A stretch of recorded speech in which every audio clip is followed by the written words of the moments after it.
Добрый вечер, девушки.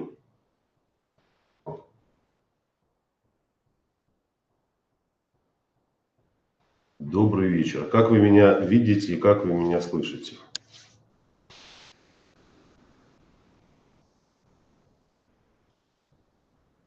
Дайте, пожалуйста, обратную связь.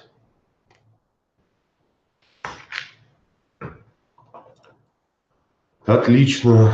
Видим и слышим. Видим, это хорошо. Это хорошо. У нас сегодня последняя тема в таком цикле бесплатных онлайн-вебинаров из курса «Я такая одна, удобная или уникальная». Вот сегодня мы будем с вами говорить о том, как построить отношения с достойным мужчиной. Я буду много крутить головой, потому что у меня два монитора. В один я смотрю сюда, во втором я вижу ваши вопросы. Я буду выводить презентацию еще на экран и временно буду исчезать. То есть иногда вы меня не будете видеть. Девочки, вы много вопросов сейчас задаете, пишете. Смотрите, все задания уже находятся в группе, то есть задания сегодняшнего дня.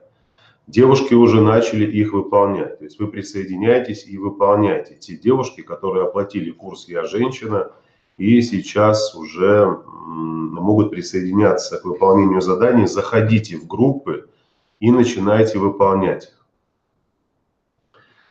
Я еще раз напомню, что для тех девушек, которые, может быть, не совсем допонимали и не совсем допоняли формат проведения курса «Я женщина», мы сейчас в течение недели с вами проходим, выполняем задания. Сейчас у нас первые дни, тестовые задания, мы определяем там негативные установки, определяем свою предрасположенность к тем или иным отношениям, смотрим, что у нас за границами личного пространства. А в выходные дни мы с вами также в закрытом формате, уже исключительно с девушками, которые оплатили курс, начинаем выполнять практические задания в режиме онлайн. То есть вот так, как я сейчас с вами разговариваю, также мы будем делать это в закрытой группе. Инна, как зайти в группу? Проверьте, пожалуйста, почту. На почте все ссылки должны быть. Если вдруг вы не обнаружили там ссылок, посмотрите в папке «Спам». Если и там не нашли, девушки, напишите, пожалуйста, сюда тогда комментарии свои, что с вами никто не связался. И сейчас в течение часа модератор посмотрит, кто здесь находится, и добавит вас в группу из тех девушек, которые оплатили, но не попали. Тема у нас сегодня, почему мы решили проводить трансляцию здесь, на закрытой площадке.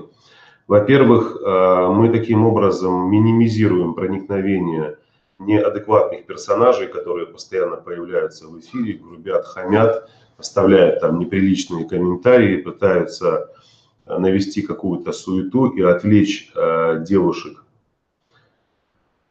от той темы, на которую мы говорим. Ну и, конечно, здесь не ограничен формат по времени, то есть мы не прерываемся, нам не приходится выключаться, как в Инстаграме, и заново включаться. Здесь гораздо удобнее. Ну и, конечно, здесь можно визуализировать тот материал, с которым мы работаем, выводя какие-то презентации, показывая схемы. Безусловно, мы к этому привыкли, мы так учились в школе, в университетах, в институтах, так лучше информация откладывается и запоминается. Если сегодня не смогли выполнить задание, ничего страшного, сегодня очень несложные задания, их можно выполнить завтра, поэтому не переживайте. Итак, тема нашего сегодняшнего вебинара – это как выйти замуж за достойного мужчину. Я сейчас на какое-то время пропаду, вы меня видеть не будете, будете видеть изображение. Но перед тем, как мы это сделаем, мне хотелось бы, конечно, с вами обговорить вот это определение достойного мужчины. Кто такой достойный мужчина? Какого мужчину можно считать достойным? Почему понятие достоинства мужского в последнее время оценивается исключительно наличием у него денежных средств? То есть если у мужчины есть деньги, значит он достойный мужчина. Если у мужчины денег нет, то значит он уже недостойный мужчина. Понятно, что приветствуется финансовая обеспеченность мужчины, приветствуется его финансовая состоятельность, его возможность обеспечить семью, себя.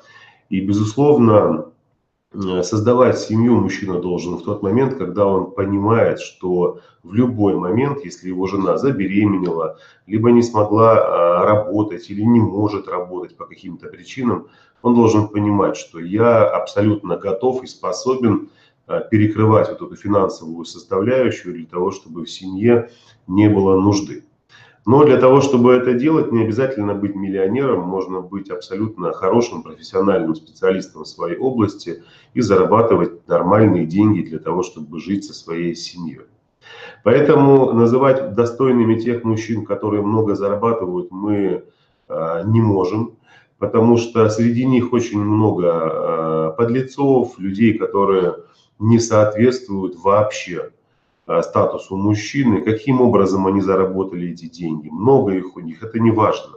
Человек может быть с большим количеством денег, но при этом недостойно относиться к своей женщине, вести себя таким образом, что она будет мучиться и страдать. Конечно, каждая из вас представляет себя, мы все любим представлять себя, не только женщины и мужчины, представляем себя в таком замечательном гармоничном союзе, где видим перед собой мужчину, который заботится, который любит, который слышит. Понятно, что отношения могут быть наполнены и спорами, и выяснениями отношений, но в здоровых отношениях это всегда завершается каким-то конструктивным диалогом, благодаря которому обе стороны приходят к решению вопроса. И это решение устраивает и одну, и другую сторону. Понятно, что каждой женщине хочется и слышать слова любви, признания и многое-многое другое. Все это, безусловно, можно отнести к таким достоинствам мужчины и женщины. Все это можно отнести к взаимопониманию, к уважению и к той среде, в которой присутствует и безусловное принятие, и осознанное восприятие партнера. Поэтому давайте мы для начала, наверное, посмотрим на то, какими признаками, да, по каким признакам вообще можно определить достойного мужчину, что он из себя представляет и какие основные качества у этого мужчины должны быть для того, чтобы он мог создать счастливые отношения, и женщина с ним могла находиться в абсолютно счастливых отношениях. Давайте я сейчас выведу на экран вот такую презентажку, для того, чтобы нам было проще. Для того, чтобы нам было проще с вами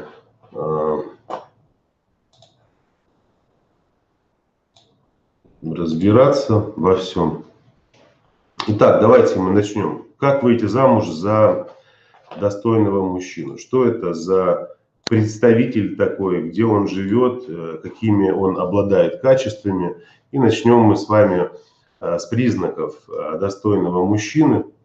Давайте мы начнем, наверное, с 5 самых главных. Возможно, у кого-то есть свои предпочтения по отношению к мужчине. Но, как мне кажется, как показывает моя практика, как показывает мой опыт, все-таки есть основополагающие, фундаментальные состояния, в которых мужчина может пребывать, в которых он может погружать свою женщину. Давайте мы начнем с самого первого. Это мужчина – гарант эмоциональной безопасности. Что значит быть гарантом эмоциональной безопасности? Эмоциональная безопасность для женщины, она, наверное, одна из наиболее самых важных в ее жизни. Потому что если женщина не способна контролировать свои эмоции в отношениях с мужчиной, если у нее не получается распоряжаться своими эмоциями, если у нее не получается распоряжаться своими чувствами, она подстраивается постоянно под мужчину. То есть ее мужчина эмоционально непредсказуемый. Он создает условия, в которых она мучается, она постоянно пытается угодить ему. Как правило, такие отношения свойственны парам, где присутствуют абьюзивные такие наклонности, абьюзивная предрасположенность у мужчины. Он может унижать свою женщину, подавлять, не слышать ее, создавать для нее среду, в которой она будет мучиться и страдать. Поэтому одним из главных признаков достойного мужчины является его эмоциональная безопасность, то есть он гарант эмоциональной безопасности. То есть женщина не должна тревожиться, если, например, у него что-то произошло на работе, у него проблемы с руководством, проблемы с бизнесом, что-то у него случилось, произошли какие-то обстоятельства за периметром отношений. И мужчина расстроенный приходит домой, и вместо того, чтобы успокоиться, он начинает перекладывать груз ответственности на свою женщину. Как правило, такие мужчины, они проявляют себя в отношениях и до создания семьи. Есть определенные признаки, по которым их можно определить, но сегодня мы об этом не будем говорить в подробностях, потому что у нас не хватит с вами времени на все это. Поэтому вы, конечно, себе запишите и возьмите на заметку. Это, знаете,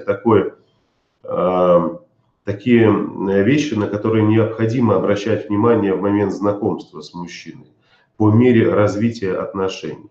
Вот очень часто можно в интернете найти различные видео, где написано о том, что там, или говорят о том, какие вопросы нужно задавать мужчине, как с ним общаться, как с ним разговаривать и так далее, и так далее. И женщины пытаются заучить эти фразы, записать их себе в блокнот, применять их в своей жизни. Но при этом забывают о самом главном. Обратить внимание на то, каков мужчина эмоционально, насколько он стабилен, насколько он уравновешен. Сделать это можно очень просто. Не обязательно ждать, пока мужчина проявит свою несдержанность по отношению к вам. Можно просто понаблюдать за ним, как он общается со своими друзьями, как он реагирует на какие-то события в жизни, как он высказывает свое недовольство, что он при этом делает, какую речь использует, насколько она озлоблена. То есть все то, что вы увидите со стороны по отношению к другим людям, вы рано или поздно встретите в отношениях с собой. Да, безусловно, есть мужчины, которые могут фильтровать вот это состояние, то есть он на улице может быть достаточно агрессивным, вести себя непонятно как, понимаете, но при этом со своей женщиной быть достаточно обходительным и мягким. Но это скорее редкость, нежели норма. Поэтому, конечно же, вам необходимо обращать внимание в общении с мужчиной на его эмоциональную составляющую, как он себя ведет, как он себя позиционирует в обществе и в этом мире. У меня к вам вопрос. Вы видели сейчас, когда я выводил презентацию на экран, она была вам видна? Напишите, пожалуйста.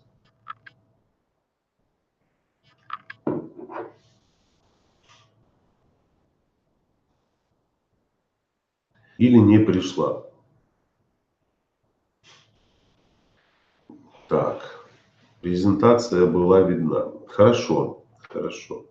Давайте мы тогда продолжим с вами. Давайте мы перейдем к следующему пункту.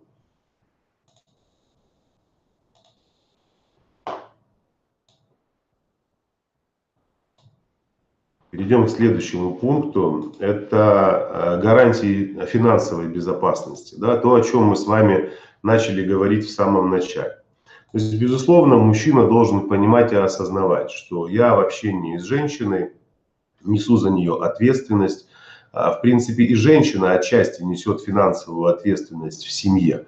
Но ее финансовая ответственность, она в большей степени заключается в достаточно грамотном и мудром распределении денежных средств. Ее ответственность за финансы относится к такому, знаете, к отсутствию расточительности. То есть она должна осознавать и понимать очень многие вещи в отношениях с мужчиной. Это ее ответственность финансовая. А безопасность финансовая – это, безусловно, такая ответственность мужская. Он создает среду, в которой женщина чувствует себя финансово безопасно. И что такое финансовая безопасность для женщины? Это удовлетворение ее потребностей на уровне жизнеобеспечения такого, да, то есть когда женщина способна закрывать свои базовые потребности, то есть питание, одежда, своевременное обращение к врачу, обеспечить себя всем необходимым там, средствами гигиены, то есть абсолютно базовые нормальные состояния. Понятно, все, что накладывается сверху, там, подарки, дорогостоящий отдых, приобретение каких-то дорогих вещей. Да, это все здорово, прекрасно, этим тоже должен мужчина, он должен это осознавать, что он берет такой, знаете, маленький цветочек, который нужно выращивать. Невозможно быть женщиной в отношениях и при этом только лишь пользоваться ей.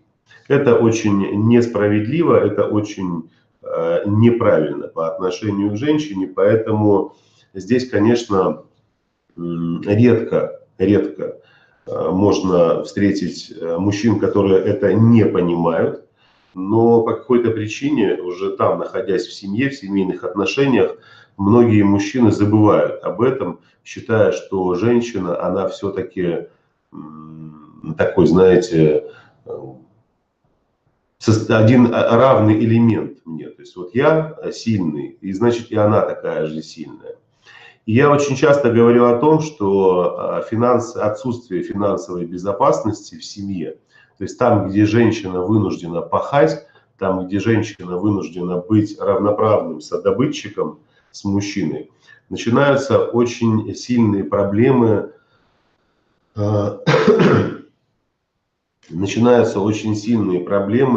на уровне сексуальной жизни. И на первый взгляд казалось бы, как это может быть, но связь здесь самая прямая. То есть женщина, которая находится в постоянном истощении, то есть она вынуждена работать наравне с мужчиной, она просыпается рано утром, она собирается на работу, она следит за своим домом, за своей внешностью, за внешностью своего мужа, за внешностью детей. То есть у нее есть определенный набор обязательств, обязанностей, и она должна их выполнять. Ну и казалось бы, если так честно посмотреть, то у женщины работа везде. Она работает на работе, она работает дома.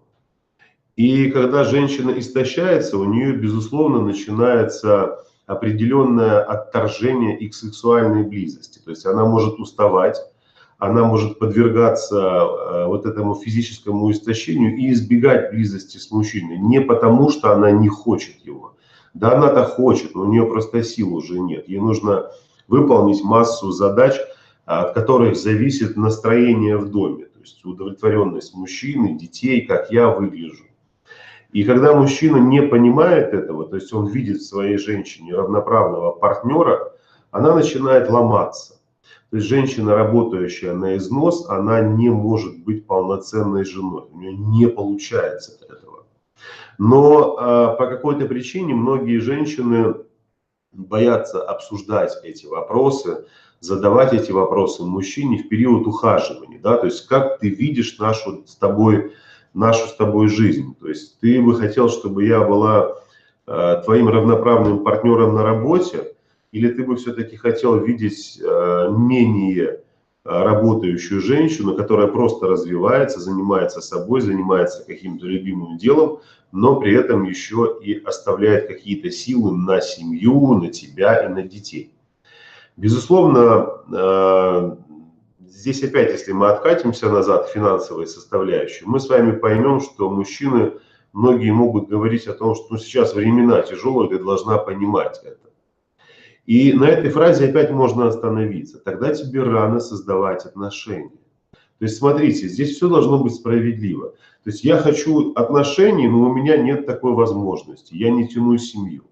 Тогда отношения будут неполноценными, они будут ломаться, потому что у женщины будет теряться женственность, у женщины будет пропадать ее внутренний потенциал, энергия будет уходить в неизвестном направлении. То есть она будет не додавать мужчине состояние вот такого, о котором он мечтает в семье.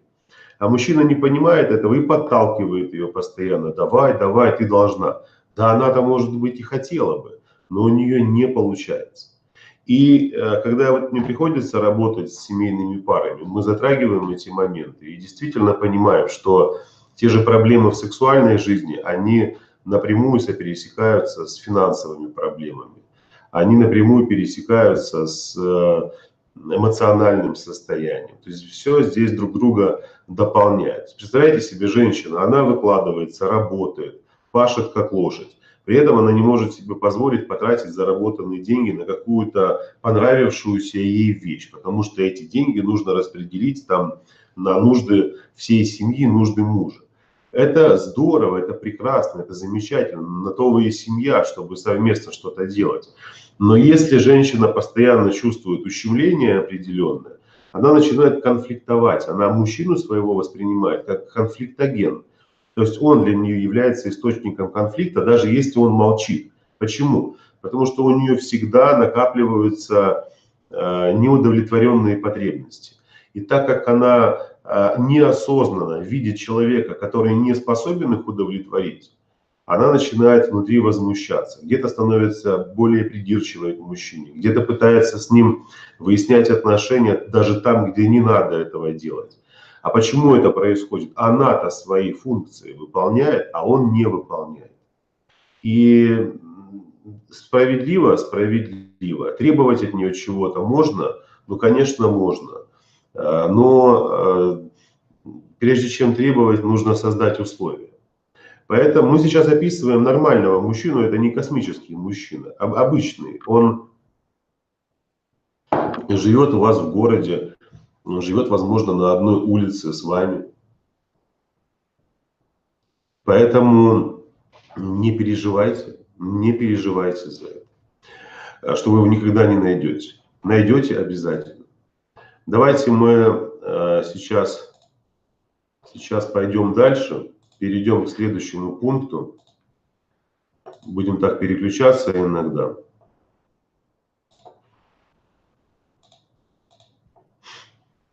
Давайте мы пойдем дальше. Следующий пункт, о котором я хотел сказать, это гарантии физической безопасности. То есть физическая безопасность женщины, она напрямую связана с эмоциональной безопасностью. Там, где нет эмоциональной безопасности, всегда присутствует опасность возникновения физической угрозы. То есть если мужчина подавляет свою женщину эмоционально, унижает ее, оскорбляет, она, соответственно, начинает мучиться и страдать в этих отношениях. И все дело еще может дойти до применения физической силы. Если говорить, например, о следующем пункте, это безопасность материнства. Что такое безопасность материнства? Давайте мы об этом пункте с вами поговорим. Безопасное материнство – это когда, первое, вы находитесь в отношениях с мужчиной и неожиданно, например, забеременели. Ну так получилось, да, вы не планировали беременность, но она произошла. То есть вы забеременели и узнали об этом.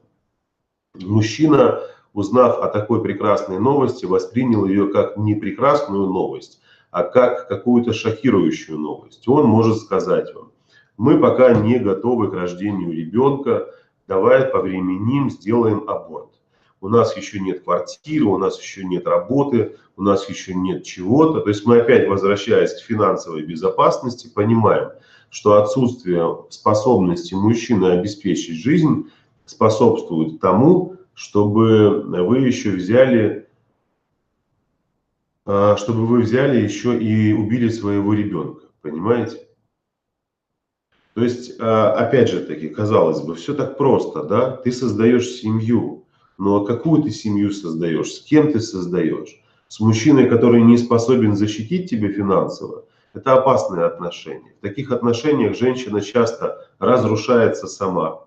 При этом она еще лишает жизни ребенка, который должен родиться, потому что мужчина поставил перед фактом. Вот ты должна, если хочешь сохранить наши отношения, избавиться от этого ребенка. Ну, либо наоборот, да, Элеонора, вы правы, они могут сказать, например, что ты рожай, все будет нормально, а потом, когда уже ответственность, соответственно, нужно какую-то брать на себя, они прячутся и убегают в кустики. Это первый момент. Второй момент. Очень часто в состоянии влюбленности женщина обнаруживает в мужчине все только самое лучшее и прекрасное. Она не понимает, что там, когда сексуальная энергия уже утихнет, я увижу совершенно другого человека. Познакомлюсь с настоящим мужчиной, с которым я нахожусь в отношениях. Но это будет попозже. И мужчина всегда чувствует этот период, когда он начинает утрачивать влияние на женщину. То есть он чувствует, что его ресурс иссякает. То есть сексуальная энергия уже охладевает, переходят отношения уже в больше такой обычный режим, когда нужно проявлять заботу, нужно брать ответственность, нужно создавать условия для женщины. И он понимает, что дальше он не может на нее влиять, как самец. И выбирает такой очень подлый путь. Да? То есть он говорит женщине о том, что давай-ка мы с тобой ребеночка. Я очень хочу от тебя ребеночка. Либо он даже не предупреждая, делает так, чтобы женщина забеременела. И заканчивается это все чем? Заканчивается тем, что он осознает, что женщина все привязана ко мне, она больше никуда от меня не денется, ничего с ней не случится, будет ждать меня и может просто-напросто отдалиться от нее и больше не находиться в отношениях, занимаясь своими делами. А если уже есть ребенок, и мужчина сказал, что не хочет, она забеременела. Да неважно, хочет он, не хочет, она хочет. Не надо делать абортов никаких. Не надо. Если мужчина хорошо реагирует на беременность, а спустя время заявляет о своих сомнениях, его это ребенок или нет. Но чаще всего, есть такие мужчины. Есть такие мужчины, надо, я не знаю, конечно, что там у него за страх такой, на чем он основан, почему мужчина считает, что у него может появиться не его ребенок на свет. То есть нужно разбираться в этой ситуации. Давайте мы пойдем дальше. Сейчас попробуем посмотреть на следующие пункты, поговорим.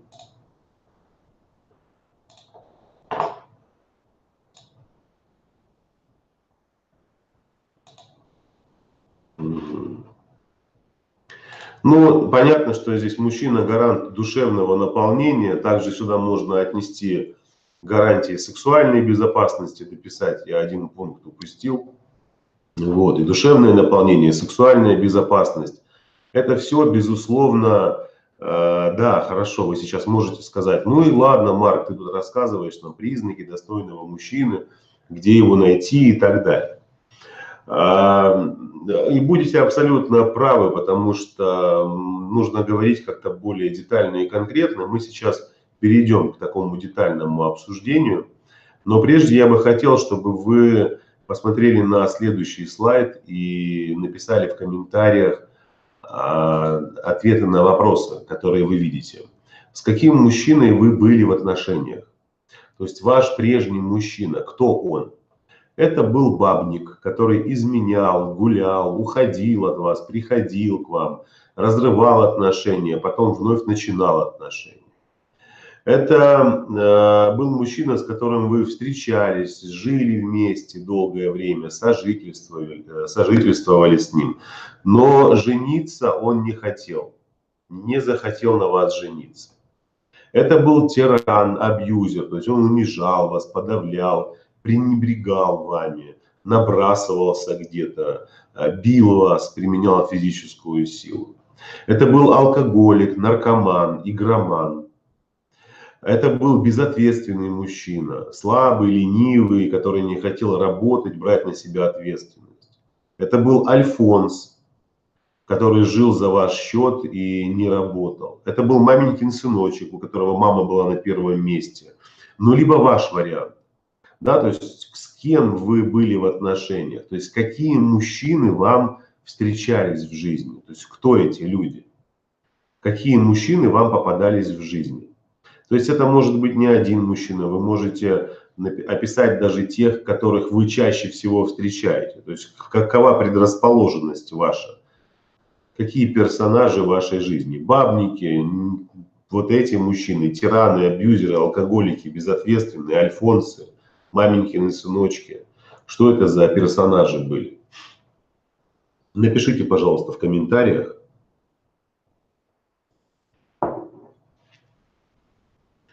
Напишите в комментариях, пожалуйста. Посмотрите еще раз на этот список. Бабник изменял, гулял, уходил, приходил. Встречались, жили вместе, но жениться не захотел. Тиран, абьюзер, унижал, подавлял, пренебрегал, бил. Алкоголик, наркоман, игроман. Безответственный мужчина, слабый, ленивый, не обеспечивал. Альфонс жил за ваш счет, не работал. Маменькин сынок, на первом месте потребности мамы. Либо еще какой-либо вариант, который вы можете здесь прописать. Так, безответственный. Бабник, бывший муж, маменькин сынок, тиран, алкоголик, безответственный, психопат. Был бабник, так. Альфонс, манипулятор, алкоголик, бабник, абьюзер и зависимый, алкоголик, тиран, психопат, безответственный Альфонс, алкоголик. Ага. Так, хорошо, хорошо.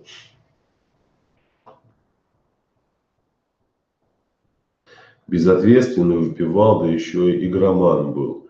Подавлял, запрещал общаться с подругами и родственниками. Угу. Да. Скорее безответственный.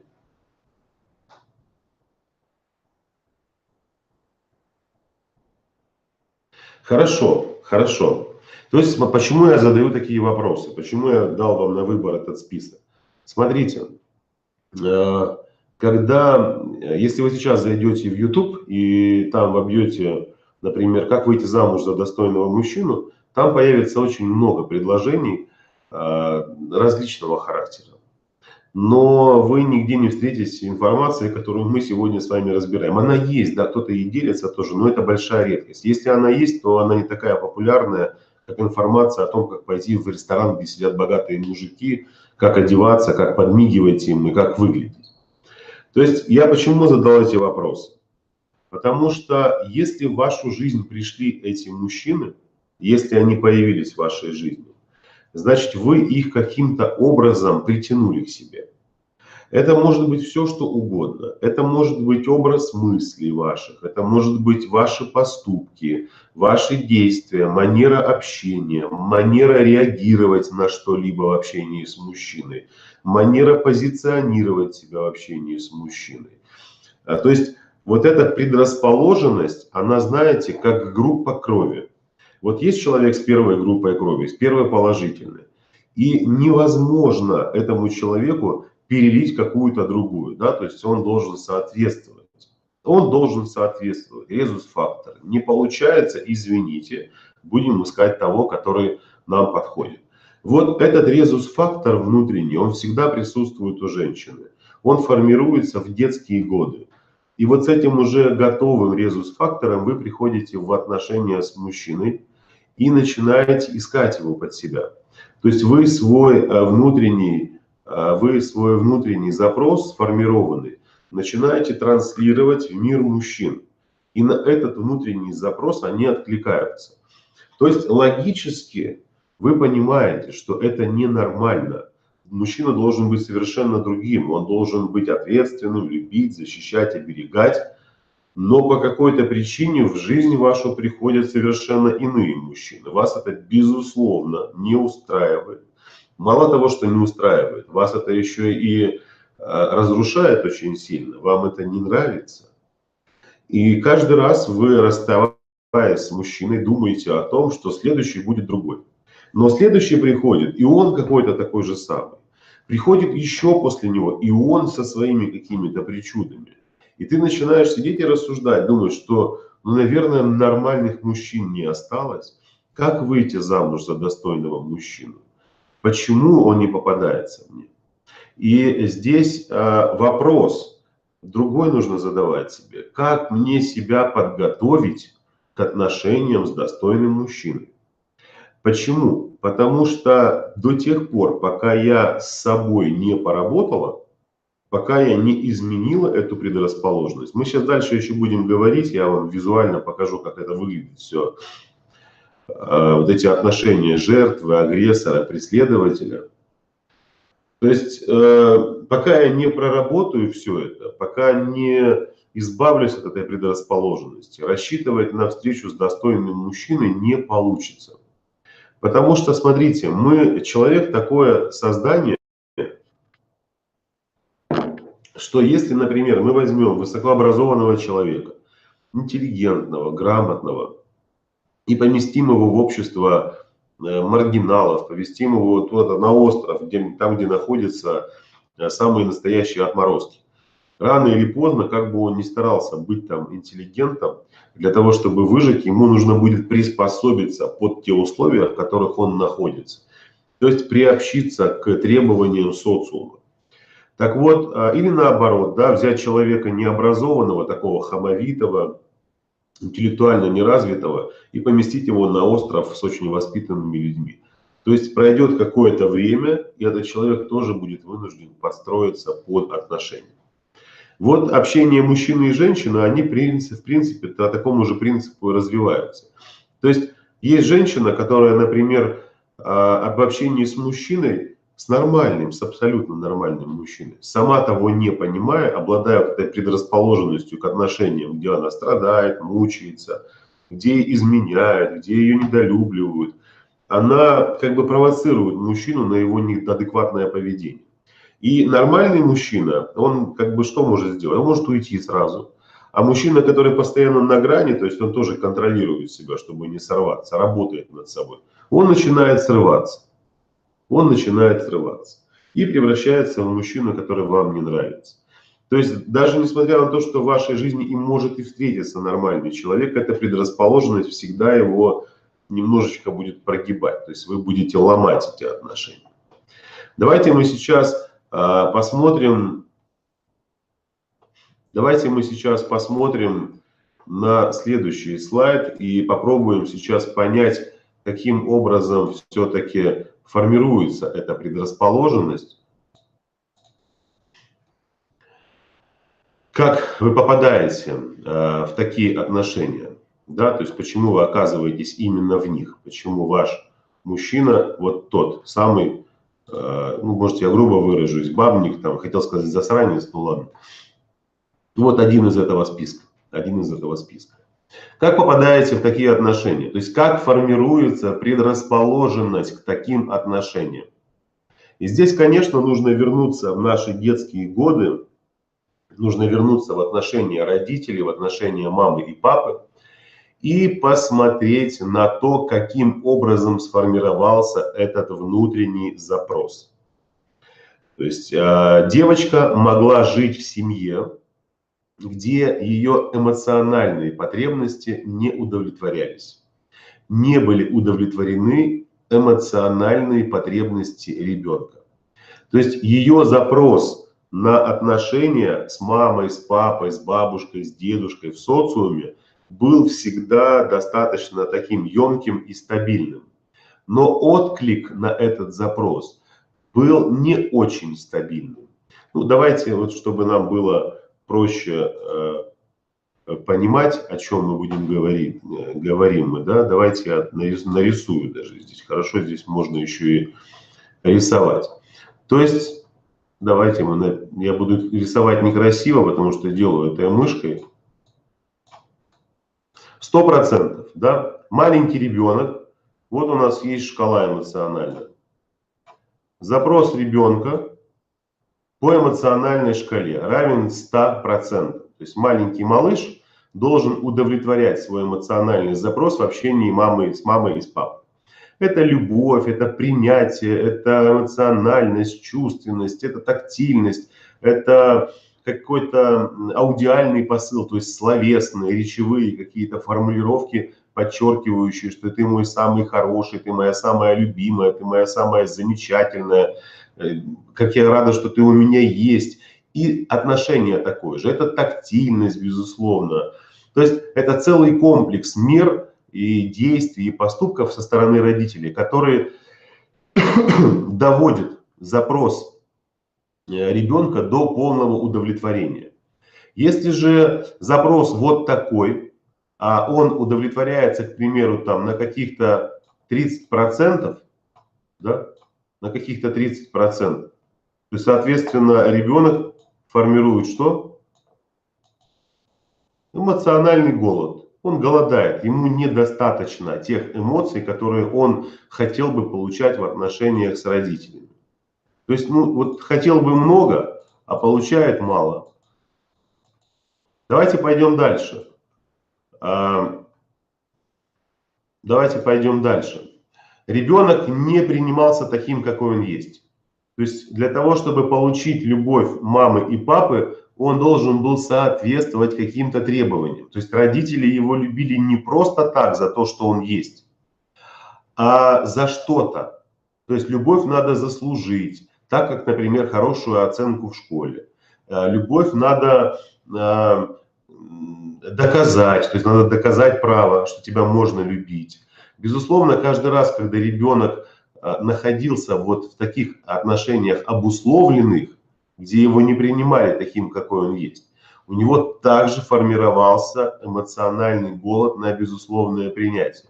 То есть ребенок формировал в себе угоднический образ мыслей, угоднический образ поведения. То есть он должен был угождать всем вокруг для того, чтобы его полюбили.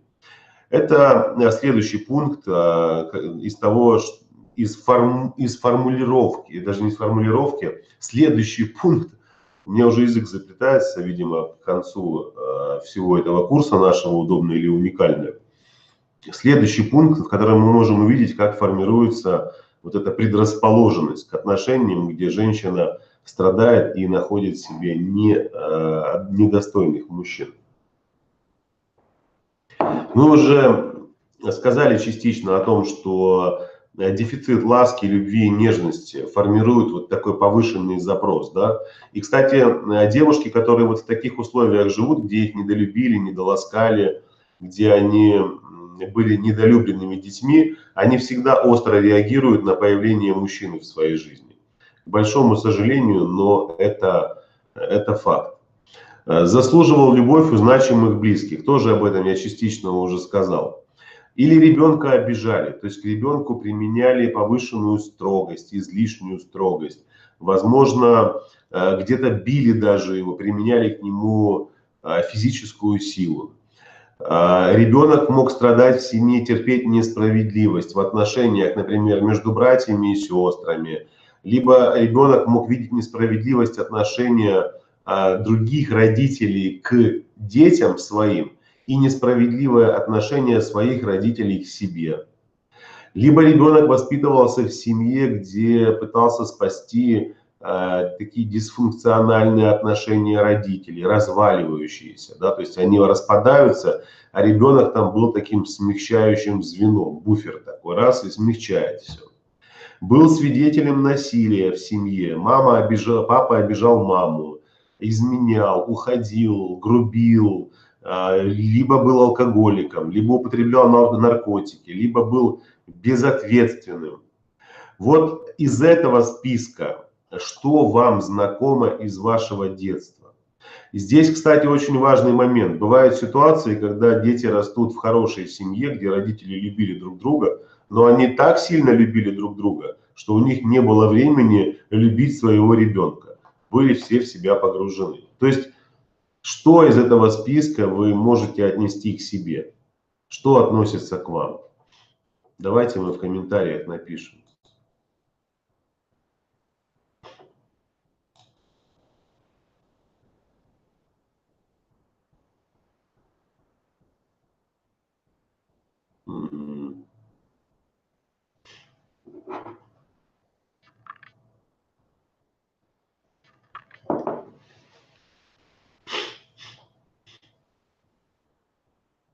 Все, кроме пытаться спасти. Не хватало любви, общения, совета, сравнивали с другими. Да, то есть смотрите, Ольга, вы пишете, то есть мама и папа могли быть потрясающими людьми.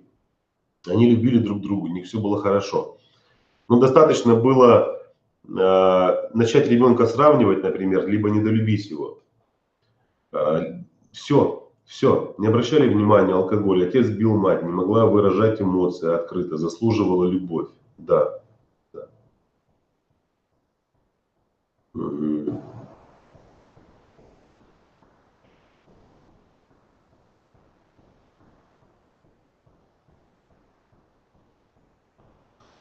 Эмоциональный голод, алкоголизм. Мгм.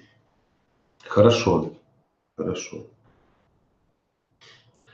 То есть, вот смотрите, вот эти все пункты, которые мы сейчас перечисляем с вами, они и формируют вот этот так называемый резус-фактор, да, то есть запрос женщины на отношения. То есть она, находясь вот в такой семье, это только то, что вы помните, представляете? То есть есть абсолютно разные периоды в общении ребенка и родителей. Я как-то показывал этот слайд. Давайте я сейчас попробую даже его найти у себя. Одну минутку. Я его из другой презентации просто возьму.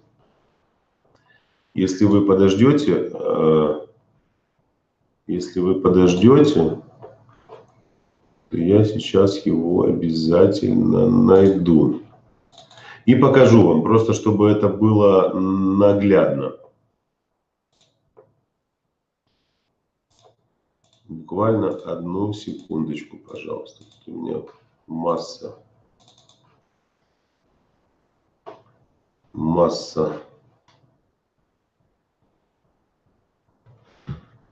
Да. Все, сейчас я нашел этот слайд, сейчас я его ставлю сюда для того, чтобы нам было понятно, о чем идет речь.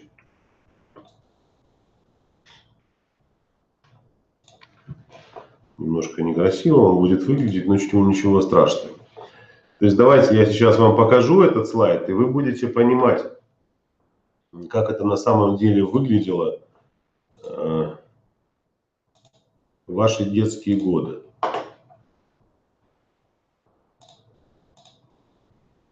Вот посмотрите. Вот маленькая девочка появилась на свет в семье. Мама, папа, все хорошо, все здорово, замечательно. Еще до своего появления она уже начала в себе ощущать все то, что происходит за периметром маминого животика. Как ощущать? Ну, стресс у мамы, гормоны, стресс, крики, скандалы, слезы, угнетение и так далее. Вот она появилась на свет.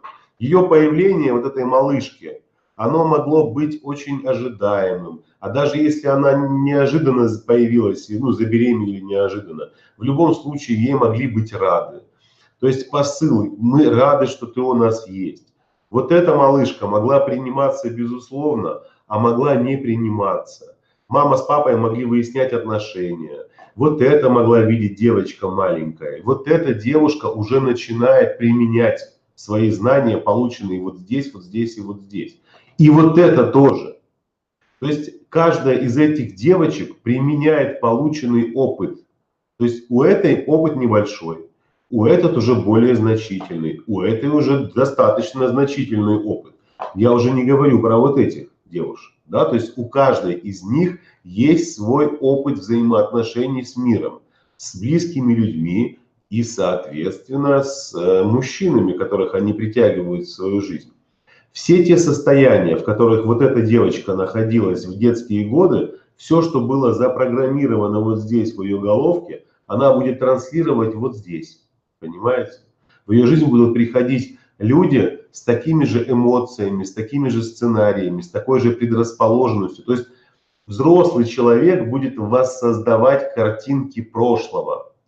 То есть вот эта девушка, женщина молодая, может нести в себе травмы вот этой девочки, может нести травмы вот этой девочки. То есть она смотрит на мир глазами вот этими? Нет, она смотрит на мир глазами вот этих детей. Понимаете? И каждая из вас на этот мир смотрит глазками вот этих деток, она видит их вот так. И там получается в отношениях что-то, не получается в отношениях. Вам хочется это исправить, у вас постоянные мысли, ну как же так, ну другие же люди выходят замуж. Да, выходят, конечно, и разводятся, и выходят, и опять разводятся. То есть здесь важно понимать одну простую вещь. Вот эту мысль, как выйти за достойного мужчину замуж, нужно пока отодвинуть в сторону.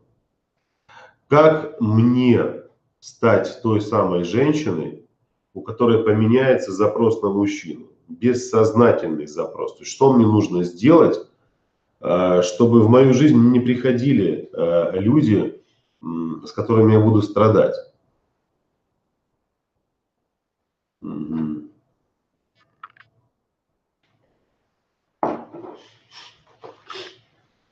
И что происходит у нас в результате? Смотрите, а результат у нас очень простой.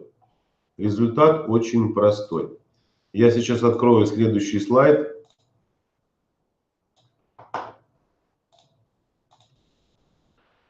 Сформированная предрасположенность. Да? Какая она? Это сформированная предрасположенность.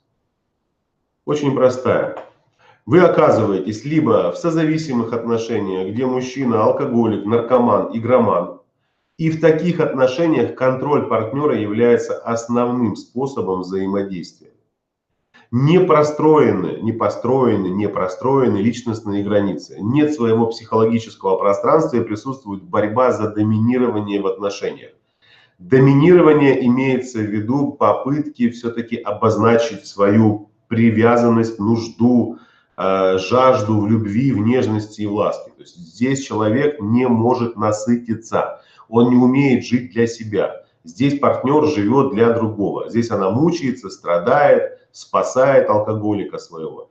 Либо женщина оказывается в тиранически виктимных отношениях, да, где отношения строятся по принципу беспрекословного подчинения. Применяются методы эмоционального, психологического, физического, сексуального, экономического насилия. То есть здесь женщина мучается и страдает так же, как здесь. Иногда это можно объединять в единое, а иногда можно объединить и вот так. То есть семьи, где есть созависимость, есть семьи, где есть тиранические отношения, есть семьи, где есть обезличенные отношения. Что такое обезличенные? Значимость личности женщины отсутствует. Присутствуют попытки доказать, убедить и заслужить любовь и уважение. То есть женщина все, что она делает, только для того, чтобы доказать, что ее можно любить. И если мы с вами сейчас вернемся назад вот к этому слайду, то мы поймем, как сильно отношения в детстве повлияли на то, чтобы сформировалась вот эта предрасположенность. Вот это. Что получается в итоге? То есть к чему мы приходим? К чему мы возвращаемся или с чего мы начинаем, когда обретаем эту предрасположенность? То есть наступает момент, когда мы начинаем применять полученные знания в своей жизни. То есть я уже показывал слайд с детками. Каждая из них свой опыт переносит в будущую жизнь, в свою взрослую жизнь. И неожиданно для себя вы можете обнаружить, вернее даже не обнаружить, неожиданно для себя вы сейчас можете обнаружить удивительные вещи. Мы сейчас следующий слайд посмотрим. Но кто-то просто считает, что мне не везет, я обязательно встречу свое счастье. Я, конечно, возможно, кого-то разочарую, но мне не хотелось бы этого делать. Но я это сделаю, потому что я буду показывать сейчас вам треугольник Карпмана, и вы посмотрите на то, каким образом вы находитесь в нем, и как вы путешествуете по этому треугольнику. Я прошла курс «Я женщина», моя жизнь кардинально изменилась в лучшую сторону. Это же потрясающе, Наталья. Это потрясающе.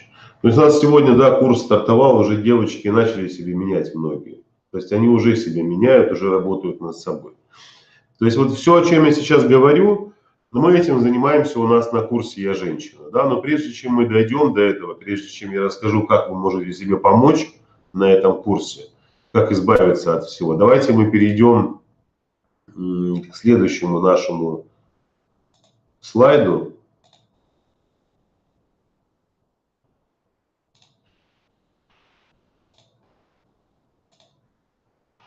К следующему слайду перейдем. Так.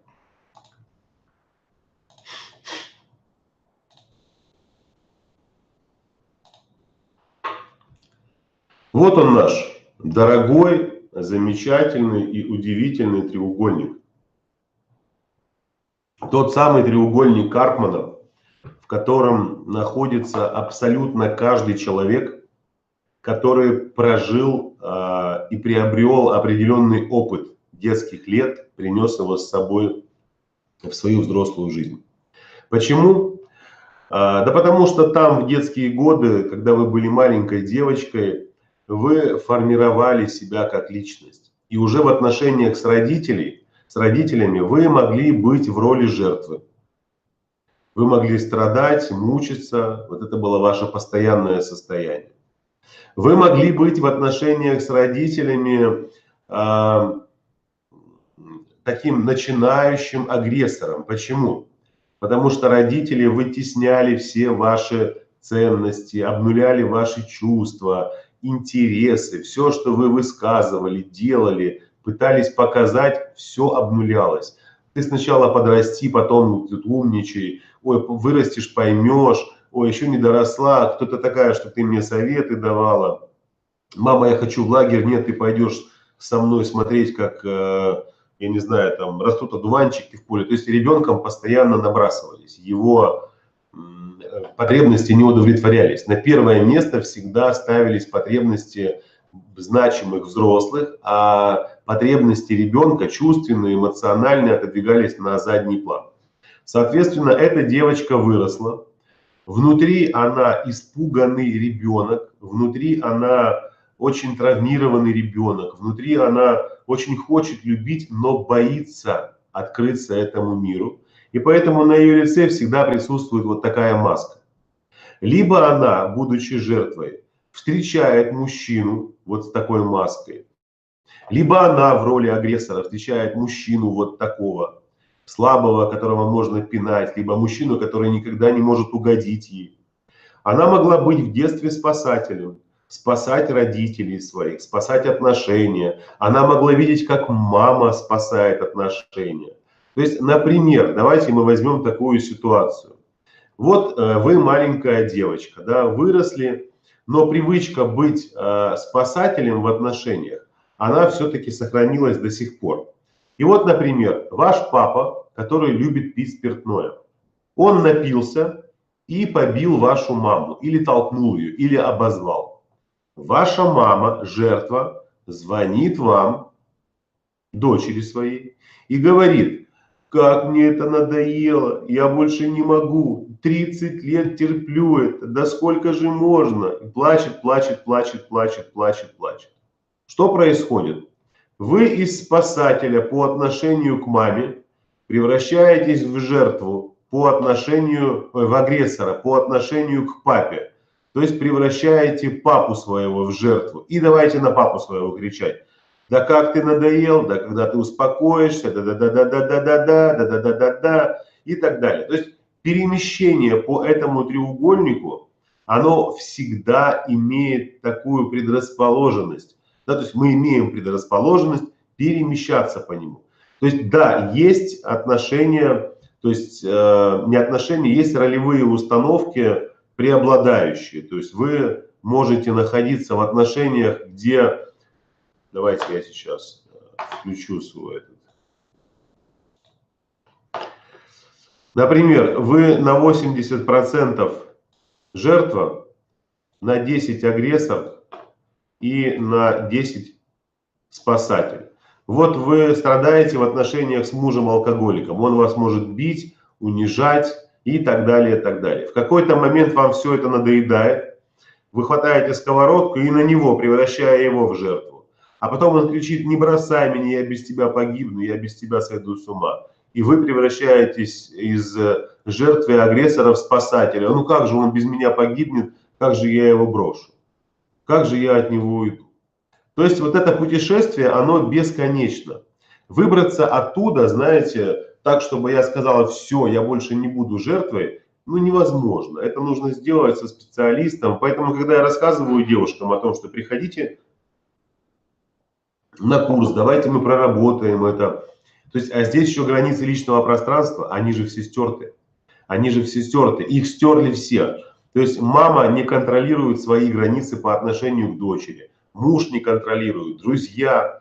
И вот это путешествие по замкнутому кругу, оно может быть бесконечным. Выбираться отсюда очень сложно, самостоятельно невозможно. И поэтому, когда мы задаем вопрос, как выйти замуж за достойного мужчину, как мне сначала выбраться вот из такого замкнутого процесса, для того, чтобы стать абсолютно здоровой личностью и не оказаться здесь. Потому что сформировавшаяся предрасположенность, вот это, к созависимым отношениям, к тираническим отношениям, к обезличенным отношениям, она всегда будет наводить вас на кого-то из этих ребят. Вы будете себе находить мужчину, который будет вас бить, унижать. Вы будете находить мужчину, которого вы будете постоянно тянуть на себе. Понимаете, вы будете спасателем, либо жертвой, либо агрессором в этих отношениях. А по-другому никак не получится. Из этого невозможно выбраться, потому что я так захотела, я так решила. Больше я ни одному мужчине не позволю к себе так относиться. Ну, конечно, ну, конечно.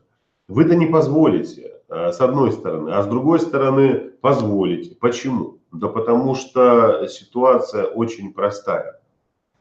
Туда невозможно внести что-то новое, понимаете? Невозможно внести новые отношения. Не получится. Так не бывает. Я не пытаюсь никого запугать, я пытаюсь просто рассказать вам о том, что происходит на самом деле с женщиной, которая не до конца осознает, в каком месте, в каких отношениях она находится и что ей с этим делать, то есть как оттуда выбираться. В большинстве своем, сейчас одну секунду, сейчас я хочу просто посмотреть здесь.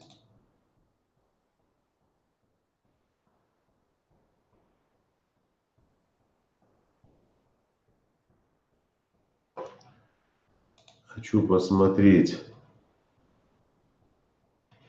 Так.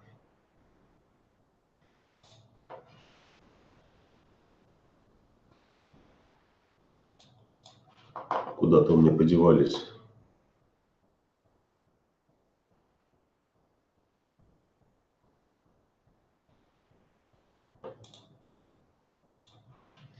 Вот, поэтому ситуация какая, да, то есть, например, я хочу просто рассказать вам, что происходит с девушками, которые приходят, например, на курс. То есть наша задача на курсе что сделать? Помочь девушке, первое, выстроить границы личного пространства, после этого выйти из треугольника, где она находится вот в такой ролевой установке, там, жертвы, агрессора, спасателя. Мы, естественно, приводим в порядок абсолютно все состояние женщины, прорабатываем отношения с родителями, и предрасположенность вот к таким отношениям, и травмы внутреннего ребенка, частично мы их касаемся. Разбираем это все в практических заданиях. Да? То есть невозможно просто объяснить, сесть и сказать сейчас вам на словах: девочки, нужно сделать вот так, нужно сделать вот так, и все в вашей жизни поменяется. И все будет хорошо. И вы больше никогда не будете страдать. То есть вы представляете, опыт ваших отношений, вы даже напишите в комментариях, пожалуйста, каков опыт таких отношений у вас? Какой опыт отношений не с теми мужчинами, с ненормальными мужчинами? Можете написать? Что это за опыт? Сколько он длился в вашей жизни? Месяц, 2, 3, год?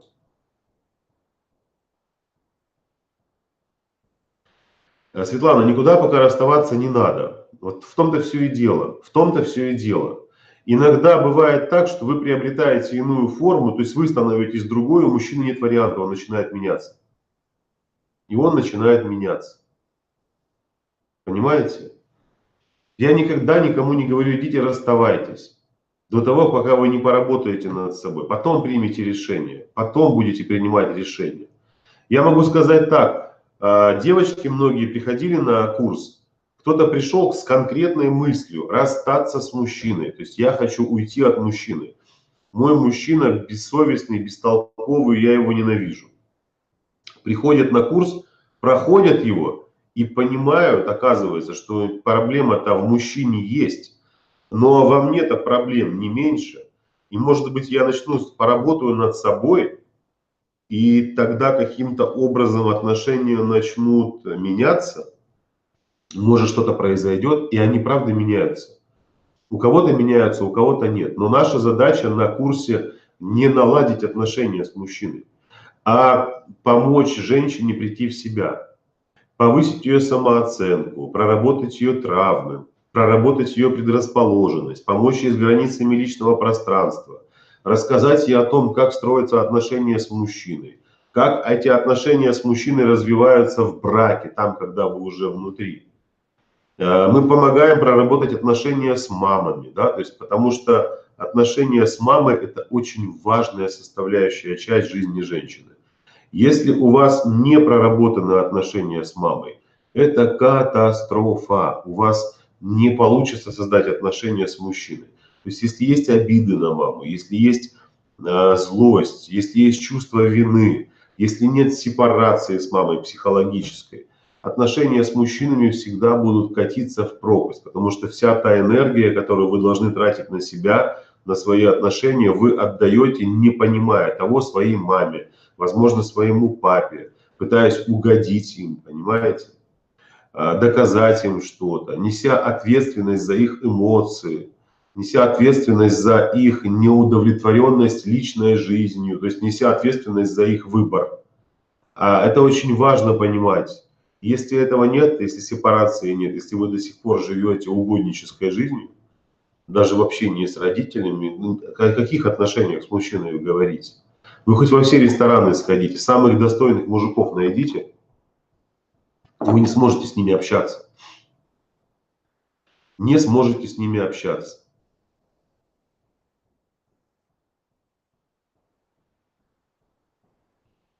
Подозреваю, что, Наталья, вам нужно уйти от родителей, если вы с ними живете. Станьте независимым от них. Так, подозреваю, что мне курс не поможет. Нужно что-то более серьезное. Девочки, я могу сказать, что, конечно, можете пойти сходить к психологу на прием, к психотерапевту. Не вопрос, но там цена вопроса какая? Одна сессия 3500, например. Ну пусть даже 2000, да, если мы берем регион какой-то. Но одна сессия, это, знаете, так, ни о чем. Ни о чем. То есть мы даем очень мощные инструменты на курсе, благодаря которым вы реанимируете себя очень быстро. Очень быстро реанимируете. Это такая краткосрочная терапия, то есть мы ее не растягиваем. Не растягиваем мы ее, да, то есть 4 недели, и у вас уже есть осознанность, вы уже начинаете двигаться. То есть после курса у вас набор инструментов в руках, вам не нужно бегать куда-то, вы знаете, что вам нужно делать, как это все выглядит. Это очень интересная программа, это не программа, как, знаете, там о каких-то, там нет никаких приемов, куда ходить, знакомиться, там исключительно работа с внутренним состоянием женщины.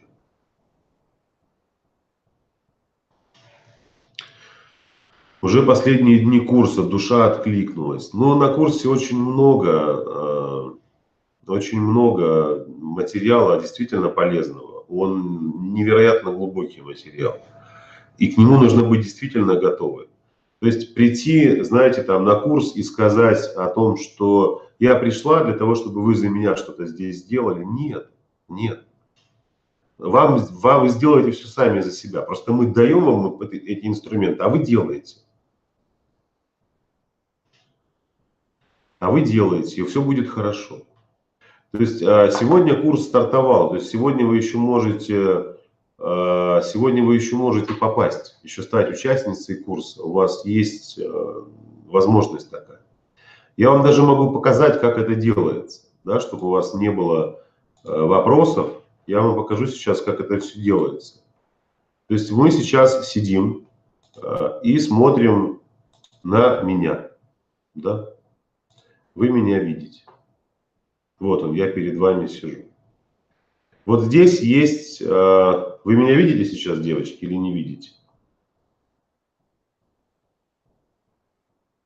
М?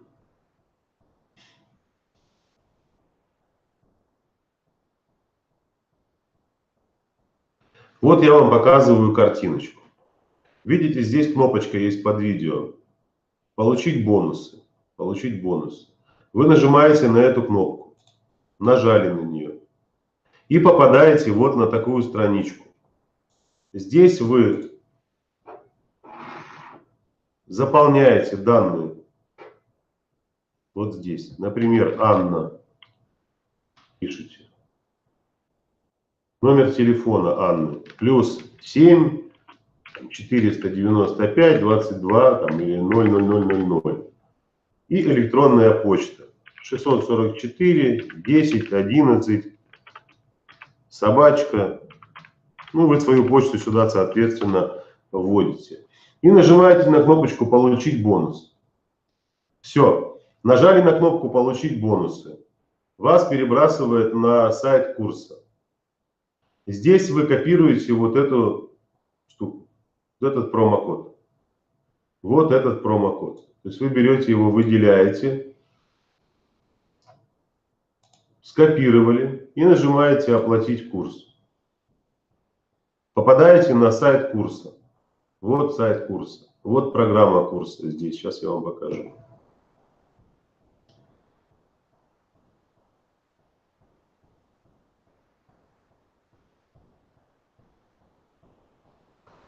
Нажимаете на самой первой страничке на кнопочку «Записаться на курс». Выбираете пакет стандартный за 4500, но вы введете промокод и цена уменьшится сразу. Если у вас что-то не получается, вы можете вот здесь написать в службу поддержки. Здравствуйте, у меня не получается оплатить. Здравствуйте, я оплатила, но не попадаю в группу. Нажимаете пакет стандарт. Заполняете, здесь все данные заполнены, нажимаете купить купон скидки. Видите, здесь цена 4500. Вставляете сюда промокод, нажимаете заказать. Стоимость 3900 меняется. То есть вы оплачиваете 3900 рублей вместо 4500. Опять, если какие-то проблемы возникли, вы всегда можете вернуться вот сюда. Написать в службу поддержки, вам обязательно помогут. То есть за это вы можете не переживать.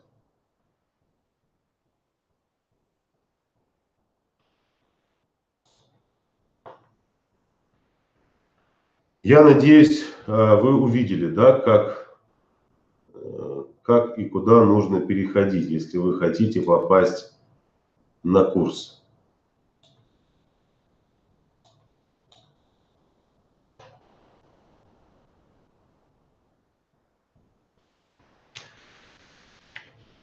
Давайте мы попробуем с вами поотвечать на вопросы ваши. Задавайте их, у нас есть с вами на это минут 15, для того, чтобы мы отвечали на вопросы. То есть девушки, которые сейчас хотят еще присоединиться к курсу, у вас есть такая возможность. Есть такая возможность попасть туда со скидкой. И с другой стороны, вы можете платить из любой страны, где бы вы ни находились. То есть вы можете находиться и в России, и Украина, и Белоруссия, и Казахстан, и Америка. Вы можете написать, да, Илье, он сейчас модерирует группу здесь, напишите ему абсолютно любой вопрос, задайте сюда. Я хочу оплатить. Вы можете написать свой номер телефона прямо сюда, в чат, свяжитесь со мной. И с вами свяжется менеджер и поможет вам оплатить.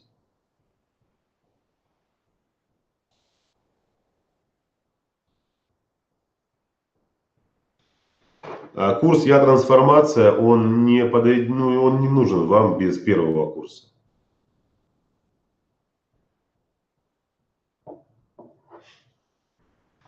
Не поможет без первого курса. Нет, он поможет, но надо начинать не с того. То есть не нужно начинать с экзаменов. Не нужно начинать с экзаменов. Можно ли встретить достойного мужчину с ВИЧ? Примет ли он меня? Светлана, смотрите, ситуация такая, что достойный мужчина может быть тоже с ВИЧ, понимаете? Это же не что, если у человека ВИЧ, он недостойный, что ли? Нет. Нет. То есть почему вы так переживаете за это? Вы за это не переживаете. Понятно, что есть определенные сложности, да, есть определенная специфика таких отношений. То есть вы сами понимаете, что об этом нужно говорить заранее, да?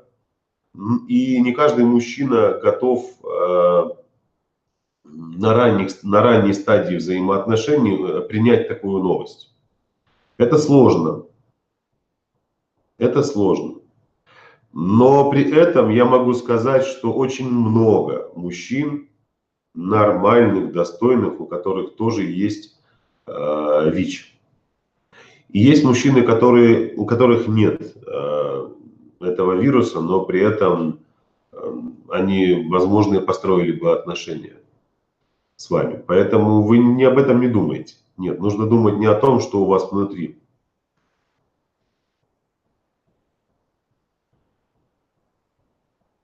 Угу.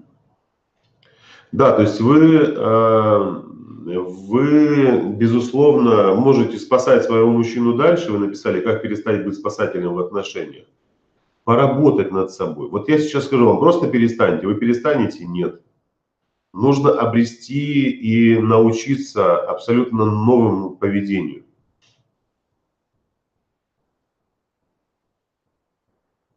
Мгм.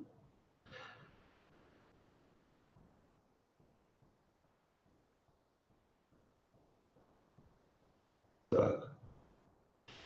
Мгм. Если она в ответ говорит, да что ты можешь решить, и удваивает прессинг, значит нужно отстаивать свои границы и более жестко. Более жестко.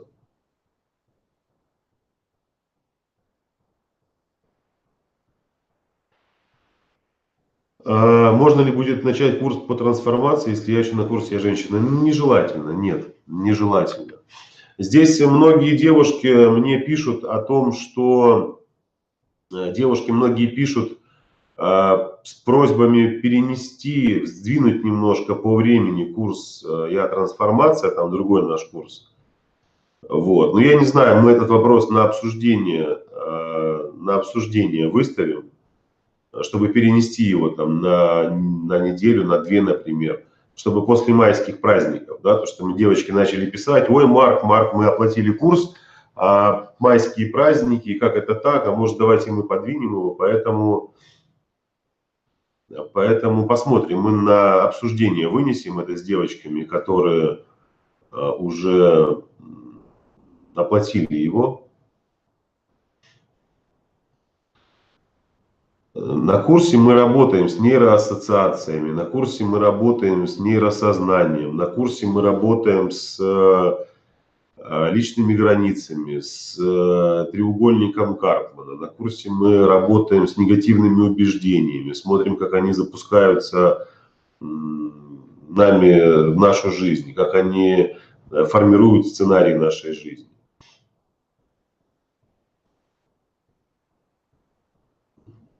Если будет продолжать, то не общайтесь, скажите маме. Так, Марк, сколько примерно нужно работать над сепарацией с мамой, как правило, чтобы можно было создать здоровые отношения с мужчиной?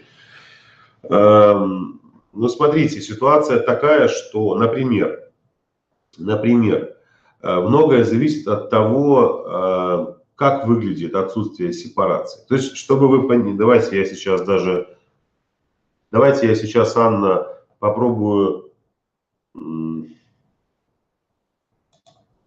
нарисовать, да? Давайте мы сейчас с вами вместе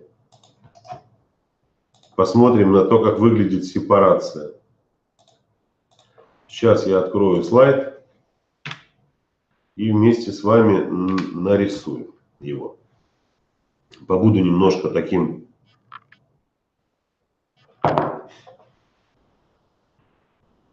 правильным. Правда, я не пробовал так еще, но сейчас попробую. Если вы не против, да, то давайте мы посмотрим, как выглядит. И, девочки, если интересно, напишите. Вам интересно посмотреть на то, как выглядит Сепарация. Это очень простая схема, там несколько колечек, я сейчас покажу вам, как это все происходит. То есть отношения с мамой. Если интересно, давайте я частично прямо сейчас покажу, чтобы вы понимали, о чем идет речь. О чем идет речь. Интересно. Хорошо, давайте мы тогда сейчас вместе с вами посмотрим, как это выглядит.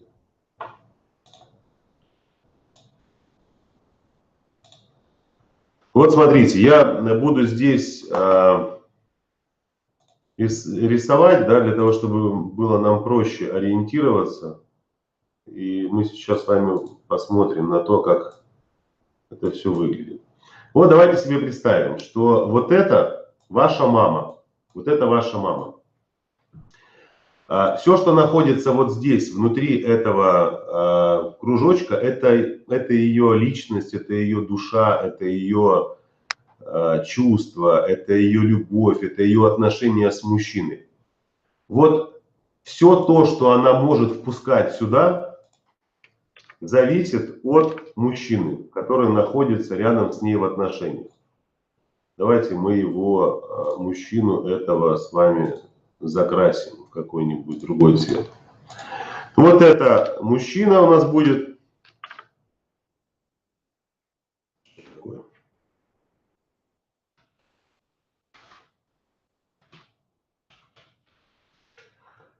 Мужчина. Это ваша мама. Это ваша мама. Все то, что должно приходить в жизнь вашей мамы от мужчины, если она этого недополучает, она начинает наполнять себя своим ребенком, своей маленькой девочкой. Она это делает абсолютно неосознанно, потому что боится быть в состоянии одиночества. Она заполняет свое внутреннее пространство ребенком.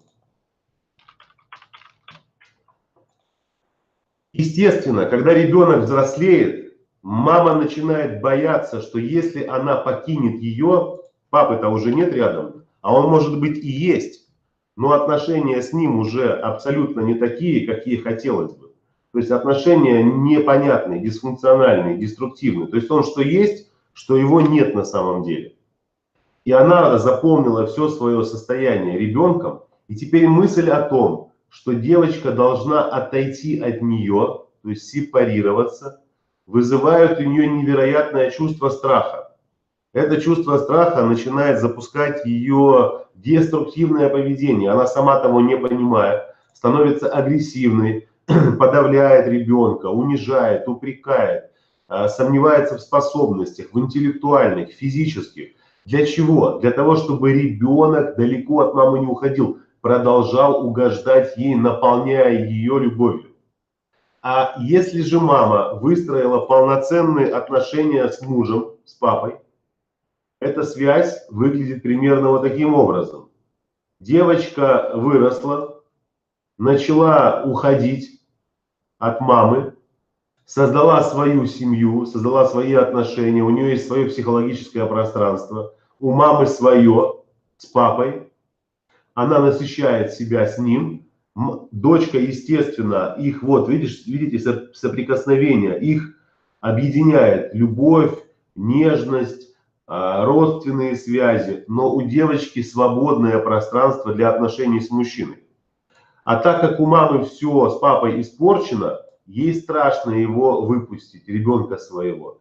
И она делает все возможное, чтобы девочка страдала, там, либо не страдала, она погружает ее в гиперопеку, в гиперконтроль. То есть вот в этих состояниях находится ребенок.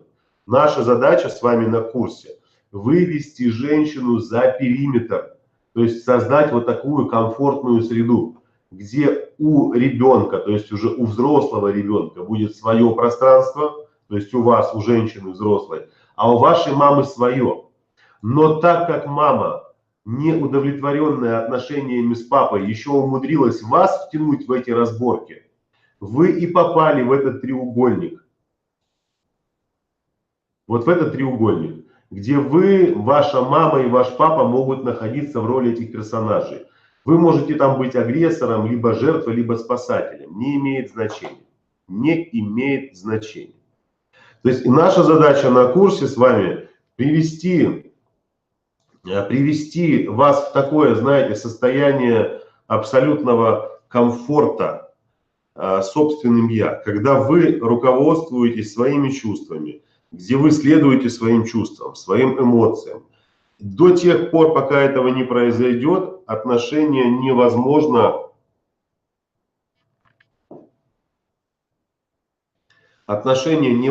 построить полноценные с мужчиной. У вас просто не получится это.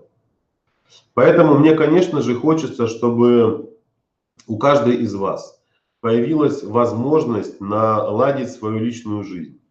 Появилась возможность выйти из вот таких опасных для себя отношений с мужчиной. Выйти из опасных отношений с родителями. То есть не перестать с ними общаться. Нет, ни в коем случае. А расставить все по своим местам. Где я живу своей жизнью, вы живете своей жизнью. Понимаете? То есть я стараюсь и так очень наглядно показывать и объяснять, чем опасны отношения мужчины и женщины, в которых присутствует нелюбовь, недопонимание. И я не думаю, что кто-то из вас готов рисковать. Рисковать для чего, ради чего? Для чего и ради чего? Тем более мы предлагаем достаточно хороший продукт. Он абсолютно доступен для большей части женщин, да для любой женщины. Предлагаем рассрочку платежа. То есть если вы не можете оплатить всю сумму, даже несмотря на то, что она такая небольшая, 3 900, вы можете оплатить частично, оплатить часть в начале курса и часть еще через 2 недели, например.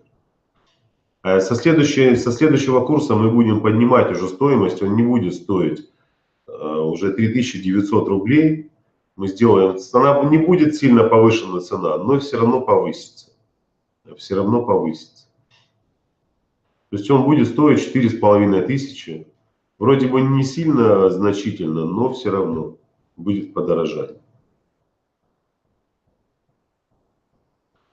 Муж говорит, что если хочешь, чтобы я тебя уважал, то роди ребенка. Заслуживать надо, говорит, любовь. Я объясняю, что не надо любить безусловно, не понимает, как быть.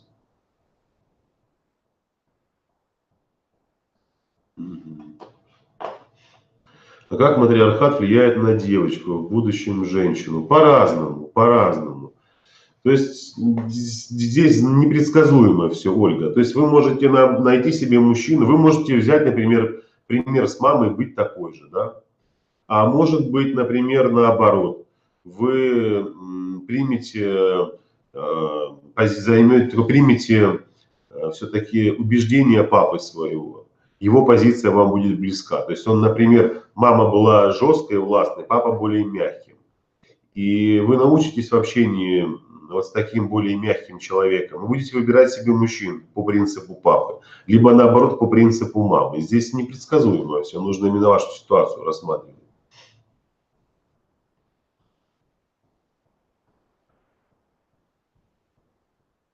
Да, да.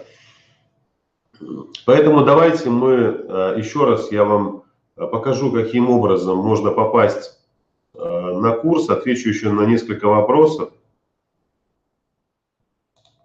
Я отвечу на несколько вопросов. Давайте мы еще раз посмотрим. Смотрите, под этим видео, которое вы сейчас смотрите, находится кнопочка «Получить бонус». Вы нажимаете на эту кнопочку. Оказываетесь вот здесь. Заполняете данные. Вводите свое имя, вводите номер телефона и вводите электронную почту. Нажимаете «Получить». Сейчас. Не дает он так.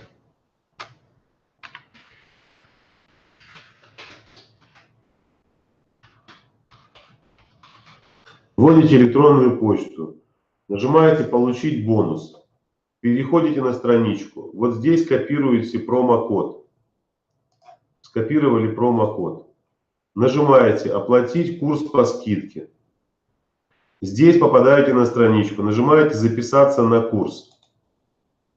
Выбираете стандартный пакет. Стандартный пакет. Попадаете сюда. Вставляете промокод и нажимаете «Заказать». И здесь цена меняется.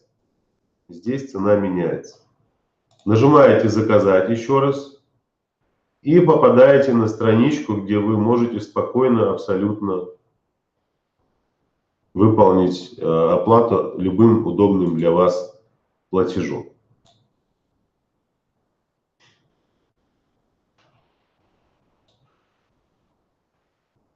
Все очень просто и легко. То есть ничего сложного. Так, по поводу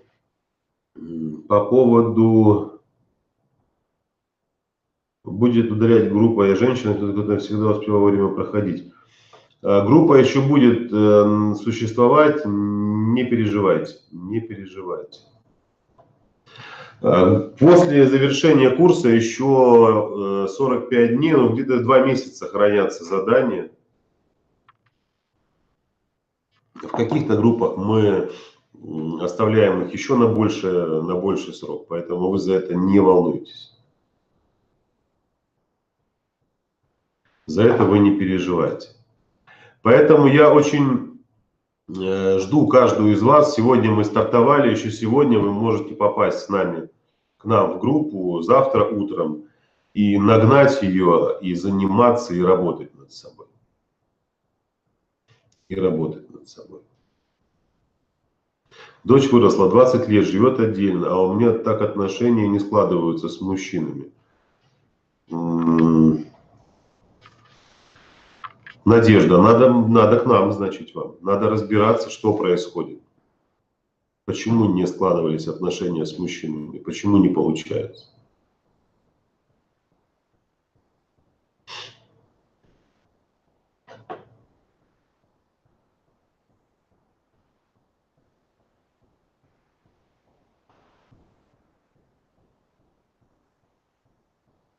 Угу.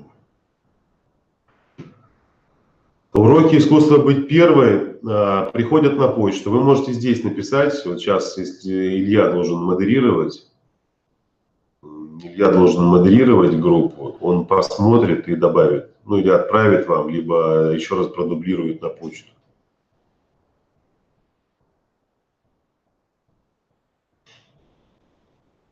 Девочки, вот вы пишете, там мужчина говорит, терпи, люби меня таким, как... Это же вы уже понимаете, что это недостойное поведение мужчины. Мужчина так себя не ведет. Я говорю сейчас про здорового мужчину. То есть мужчина может быть здоровым, а может быть нездоровым. Он может, ну, психически-то он здоров, но у него проблемы с сексуальной энергией, у него детских комплексов очень много. Он, соответственно, не может построить полноценные отношения. Он ощущений, не новых ощущений ищет, он себя ищет. Понимаете? Он себя не может найти. Он себя не может найти.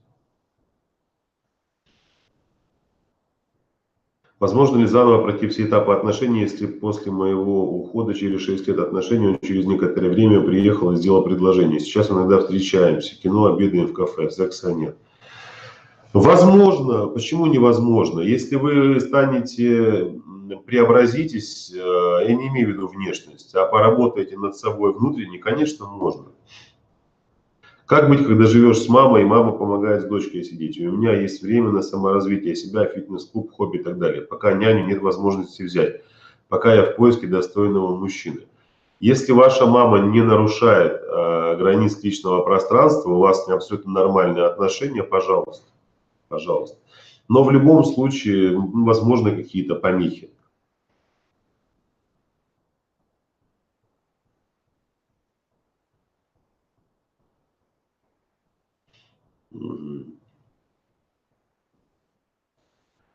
Ну вот, собрать вещи и детей и уйти, ну, это ваше решение. То есть вы можете ничего не менять в своей жизни. Можете терпеть дальше измены, хорошего отца. Вопрос задайте себе. Он хороший муж. То есть я с ним счастлива, я с ним спокойна. У него кавказские корни, армянские. И вот у меня тоже армянские корни есть. И что теперь? Это как-то характеризует мужчину?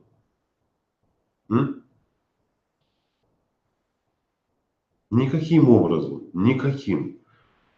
Кавказские корни, он какой-то темпераментный очень, ну конечно, ну конечно. По-моему, вестерн нет, не оплачивают, не оплачивают. Там есть масса других возможностей, и PayPal, и так далее, и так далее. Возможно ли создать семью, если я несколько лет живу одна с ребенком? Конечно, конечно. Абсолютно нормально, можете создать счастливые отношения. Ну, шансов у вас одинаково, что с женщинами, у которых есть дети или нет детей. Абсолютно одинаковый шанс.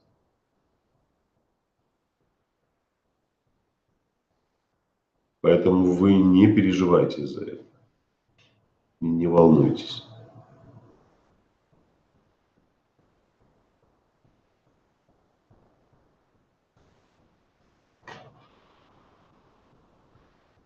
Девочки, что тогда давайте мы на сегодня будем заканчивать. Я надеюсь, что было очень полезно вам то, что я вам рассказывал сегодня. Надеюсь на то, что вы